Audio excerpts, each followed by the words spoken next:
Okay, in this tutorial we are going to learn about loops. We're also going to learn about case statements, which are like if statements, but rather than using an if else, so you can use a case statement. We'll also go through how to use the VB random number generator. Now bear in mind that this random number is going to be a pseudo-random number, which means that it won't be truly random. It will follow a pattern, but it will appear to be random to an unaware observer. So first we're going to define our number as an integer. Then we're going to define what the user is going to save the user's guess to. So we're going to define a variable called guess as integer. Now here I think is probably a good time to add some information about what you can do if there's two variables you're defining at the same time, both without setting them a value, and you want to define them as the same type. What you can do is, rather than writing this out twice, you can simply put a comma after the first one and then put the second one, and that will define both of them, just as it would in the code we wrote a second ago, but it's shorter. So next we're going to introduce the random function then, because it helps the game move on, helps the game really. If we use that rather than just setting a number to a random number and keeping it the same. So to do that you need to use the function randomize. This sets the pseudo-random sequence to a random number. Next you have to we're going to find a number. Now we're going to use a number that is from 1 to 10. Which means, and the way you do that is you set a number equal to an integer, and that means that if it's 1.9 it will round it down to 1, or if it's 1.1 it will round it down to 1. It basically just cuts off the decimal rather than properly rounding it. And we're going to do 10 because we want 10 to be the largest number, and we're going to times it by VB math.rnd, and that is the function that comes up with a number. Now math.rnd comes up with a number that is from 0 to 1, and it won't be 0 or 1, but it is from 0 to 1, which means that if we times that by 10, the maximum we can get is 9 point something, which will round down to 9, and the minimum we can get is 0 point something, which will round down to 0. So to make it from 1 to 10, we just add 1 on the end after we have used the int function. That then creates the random number. Now we're going to use, to begin with, just to introduce it, we're going to use a for loop, which is probably the easiest type of loop.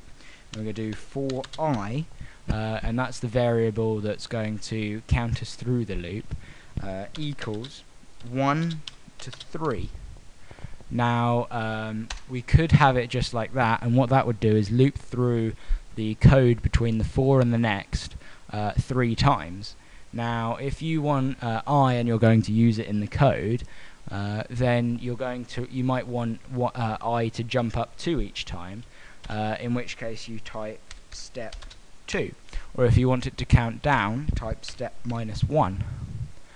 In this case the loop would go on forever, and you get an infinite loop error because the you're starting at 1 and the for loop will keep going until it gets to 3, and it never will. Well, it might do if you have the variable, because of the way the integer variable data type works, but in the real world that will go on forever, and so you shouldn't step -1. So we'll just remove the step for now, because we only want it to count 1. Next we're going to ask the user to enter their guess. So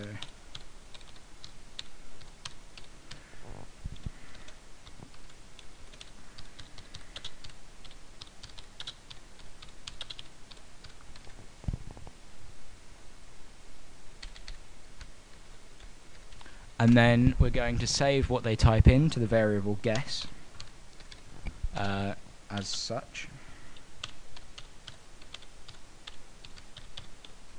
There we go. And so this code will now ask them for their guess 3 times, but it won't validate it. Now we could use an if statement and say if the guess is larger than the number, then we need to tell them that it's too large, or if it's less than the number, tell them that it's too low, else they've won, for example. But we're going to introduce something which is very useful if you have lots of if-else statements, and it can make the code look a lot neater, and it's called a case statement. So to do this, we have to do select case, and we're going to select the case as number. Now that means we're selecting our case is going to be the number variable, which we've set to a random number. Now to say if case is less than, we're going to put if case is less than, so if the number is less than what they type in, and you see that it's if case is less than, and you can see on the screen what the syntax is. If case is less than, then we know that they've guessed too high, so we can ask the console to write line too large, and then if case is more than guess, then console.writeLine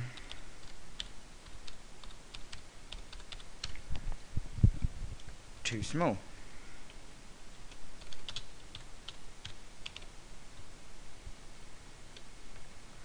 And then we can use if a case is equal to,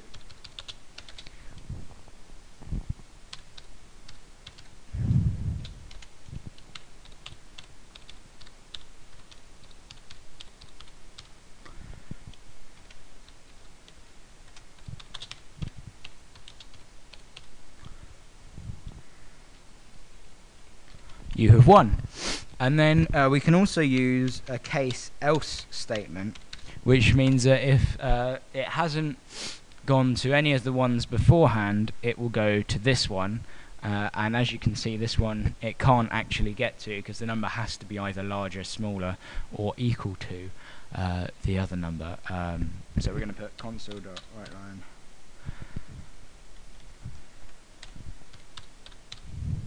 how did you do that?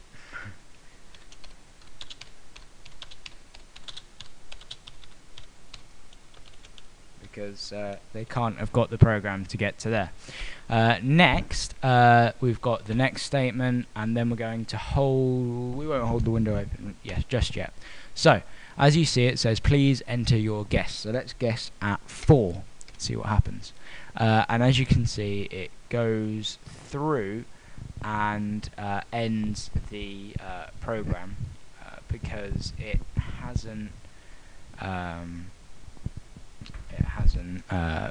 found a place to stop